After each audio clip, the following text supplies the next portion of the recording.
दोस्तों नमस्कार, मैं हूं दीप रायन चौधरी। आप देख रहे हैं D N Chaudhary knowledge help channel. तो ये वीडियो है बैंकिंग संबंध पर। क्योंकि आप लोगों को कहना है कि बैंक का सारा अपडेट मैं देता रहूं, जो भी जरूरी चीजें हो बैंकिंग संबंधी बनाऊं। तो भाई मैं तो वैसे पत्रकार हूं और सब तरफ हर जगह नजरें होती हैं। जो भी मुझे अच्छा लगता है वही वीडियो बना देता हूं। आपके लिए है कि चैनल पर प्ले लिस्ट है, प्ले लिस्ट में जा करके आप जो देखना चाहते हैं, जिस टाइप का देखना चाहते हैं कंटेंट, उस प्ले लिस्ट पर जाकर आप क्लिक करके वहां पर देख सकते हैं। जैसे कि अगर मैं बैंकिंग बना रहा हूं तो वहां पर बैंकिंग प्ले लिस्ट है, वहां जाकर आप देख सकते हैं। तो बैंकिंग प्ले लिस्ट में और भी मेरे वीडियो हैं, आप वो देख सकते हैं। तो मैं आज यहाँ ये बताने वाला हूं कि तमाम कमेंट आते हैं जो 2% TDS कटता है कैश निकालने पर। जैसा कि आप जानते हैं कि एक डर बना हुआ है कि हम पैसा बांट रहे हैं, ले रहे हैं थोड़ा सा और देना पड़ेगा सरकार को ज्यादा सा। तो इसको क्या करें, एक बहुत ही डर बना हुआ है। तो मैं यहाँ जो वीडियो में बता रहा हूँ, मेरा भी वीडियो बनाने का मकसद एक कतई नहीं है कि टैक्स चोरी करवाने का है, कि आप किसी प्रकार से टैक्स चोरी करें। भाई आप ITR दाखिल करें, जो भी टैक्स बनता है वो दें। लेकिन मैं इस पर एक चर्चा जरूर करना चाहता हूं कि चूंकि आप लोग टैक्स चोरी ना करें, जो टैक्स बन रहा दें, लेकिन कितना बने, कैसे बने और कैसे आप फायदे में रहें। आप पूरी वीडियो देखिए, कुछ समझ जाइएगा। तो सरकार ने जो लगाया था कि 2% TDS देना होगा कैश ट्रांजैक्शन, वो ज्यादा से ज्यादा सोचते थे कि कम हो, ज्यादा से ज्यादा ऑनलाइन ट्रांजैक्शन हो, कैश फ्लो कम हो। लेकिन इस लपेटे में ज्यादातर वो लोग आ गए जो कैश का लेन देन करते हैं, जैसे जो अक्सर आधार से या ATM से पैसे बांटते हैं दुकानों पर। तो अब उन्हें डर बना हुआ है कि हम तो ले रहे हैं 10 रुपये हजार और सरकार मुझसे ले लेगा 20 रुपये हजार, तो ये घाटा हो जाएगा, इकट्ठा हो जाएगा। तो आप इससे कैसे बचें, इसके बारे में हम बता रहे हैं। पहला चीज तो यह है कि आप जिस भी बैंक से अपनी ID चला रहे हैं, वो बैंक आपको सर्टिफिकेट देगा। आप उसके तरफ से जो सर्टिफिकेट मिलता है उसको लेकर के आप अपने बैंक जाइए, जहां भी आपका करंट अकाउंट खुला हुआ है, और वहां पर बैंक पर बताइए कि मैं बैंकिंग करता हूं, ग्राहक सेवा केंद्र चला रहा हूं, तो मेरे बैंक का कोड चेंज किया जाए या मेरा नया खाता बैंकिंग कोड पे खोला जाए। ध्यान से सुन लीजिएगा, बैंक के खातों के अलग अलग प्रकार होते हैं, उसी में उनका कोड सेट होता है कि कौन सा अकाउंट किस टाइप का है। तो बैंकिंग के लिए भी एक अलग कोड होता है। जब उसके अंतर्गत आपका खाता खुलेगा तो फिर ये TDS वाला या 2% जो टैक्स कटने का डर बना हुआ है, फिर वो नहीं कटेगा, आप कितना भी ट्रांजैक्शन करें। लेकिन उस खाते में ये होता है कि आप कोई बाहरी ट्रांजैक्शन नहीं कर पाएंगे, केवल चेक से पैसा निकाल पाएंगे, और नेट बैंकिंग में ही केवल आप अपना बैलेंस चेक कर सकते हैं। किसी को पैसा आप उसमें ट्रांसफर नहीं कर पाएंगे, कहीं का पैसा उसमें आएगा नहीं। केवल उस कंपनी से जिसका वॉलेट चल रहा है, केवल वो कंपनी उस खाते में पैसा डाल पाएगी, और ना कहीं से पैसा आएगा और ना कहीं से उस खाते से पैसा जाएगा। यानी जो आप बैंक के लिए उपयोग कर रहे हैं वो खाली उपयोग बैंक के लिए ही उपयोग होगा, फिर उसे आप निजी रूप से कोई उपयोग में नहीं ला सकते हैं उस अकाउंट को। तो ये तो हो गया एक सॉलिड चीज कि आप अपने बैंक में जाकर बताइए कि मैं बैंकिंग काम करता हूं और मेरे खाते का कोड चेंज किया जाए या नया खाता खोल दिया जाए बैंकिंग कोड में। तो पहली बात तो ये कर लीजिए।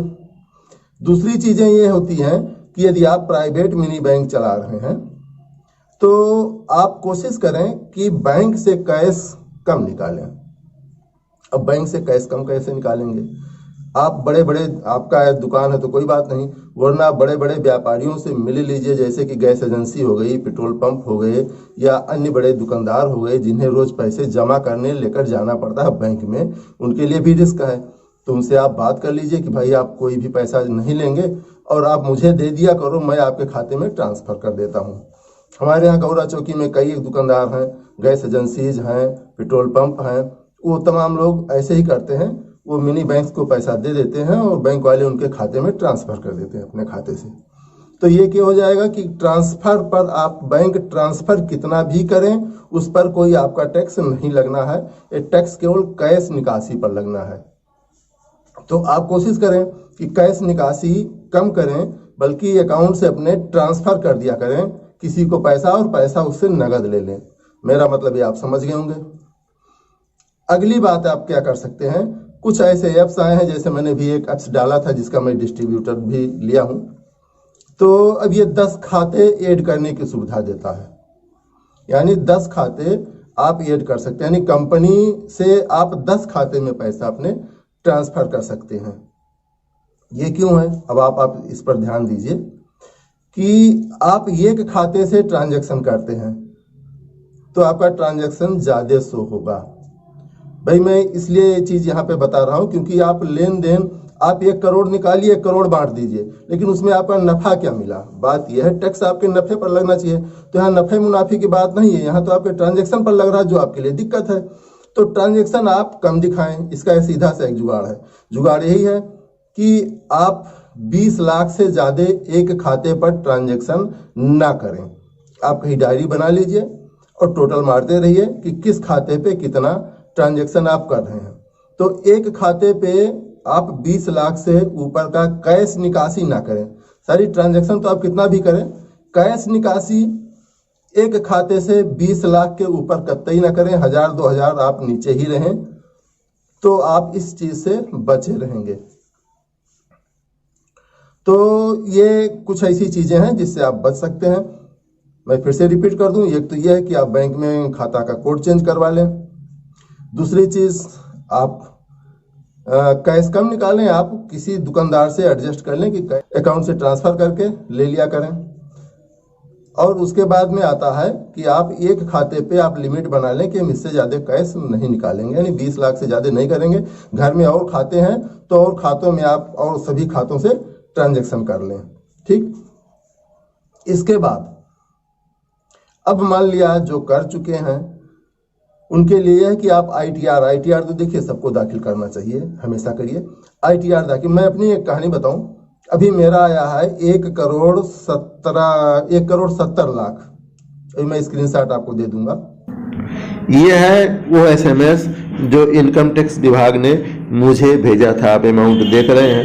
ये मिलने के बाद तो भाई मेरे भी एक बार होश पैतड़े हो गए। 1 करोड़ 70 लाख का इनकम टैक्स विभाग ने मुझे नोटिस दिया। मैं कहा घबराया, भाई ये 1 करोड़ 70 लाख पर इसने अगर लगा दिया तो 17 लाख तो मेरा ऐसे ही चला जाएगा। ये थोड़ी घबराहट हुई कि 1 करोड़ 70 लाख का इनकम टैक्स विभाग ने नोटिस भेज दिया है। तो अब क्या करूं, मैं भाग कर गया जिले पर। वहां से मैं अपने वकील से मिला जो हमारा ITR दाखिल करता है। इस बार ITR दाखिल नहीं कर पाया था कोरोना की वजह से। तो उन्होंने दाखिल किया, उन्होंने देखा कि मेरा TDS कितना कटा है। तो जितना TDS कटा था उसके अनुसार उन्होंने उस इनकम शो किया। ध्यान रखिए कि जो कटता है एक्चुअल में वो आपके इनकम पर कटता है, और इनकम जहां से भी आपको ऑन पेपर आ रहा है वहां से वो TDS कटता ही रहता है। जो पैन कार्ड से वो चेक कर लेगा कि आपका TDS कितना कटा हुआ है, तो जितना कटा हुआ है उसी के हिसाब से वही आपका इनकम है कि आपने इतना पैसा कमाया है। ठीक है, तो बाकी आप ट्रांजेक्शन जितना भी कर लो। वकील ने पूछा भैया इतना बड़ा ट्रांजेक्शन आपका हो गया। हमने कहा भी ट्रांजेक्शन क्या, मैं बैंक चलाता हूँ, सुबह लाता हूँ, शाम तक बांटता हूँ, फिर वापस बैंक में पैसा चला जाता है, फिर बांटता हूँ। ये मैं कोई दुकान तो कर नहीं रहा हूँ कि कितने का निकाला पैसा तो कितना लाभ कमाया तो क्या किया। लाभ तो इसमें कुछ है नहीं, लाभ तो वही है जो महीने में कमीशन मिलेगा। तो ये खाली ट्रांजेक्शन है। फिर उसके बाद समझ में आया तो उसने उसे ट्रांजेक्शन के रूप में ही लिया, तो जो एक्चुअल था उन्होंने दिखाया। तो इस तरीके से भाई मुझे फुर्सत मिली, कोई भी पैसा नहीं कटा, 1 करोड़ 70 लाख पर भी नहीं कटा, बल्कि TDS जो मेरा है वो TDS भी मुझे वापस मिल जाएगा। तो बस यही समझाना था। कई कमेंट आ रहे थे कि आप लोग ये 2-3 बातें ध्यान में रखें तो आप इससे फुर्सत पाए रहेंगे, कि जो मैं बता चुका हूं उसे रिपीट करना कोई जरूरत है नहीं। आप लोग थोड़ा सा एहतियात बरतें, बाकी जो सरकारी नियम उसे फॉलो करना ही है।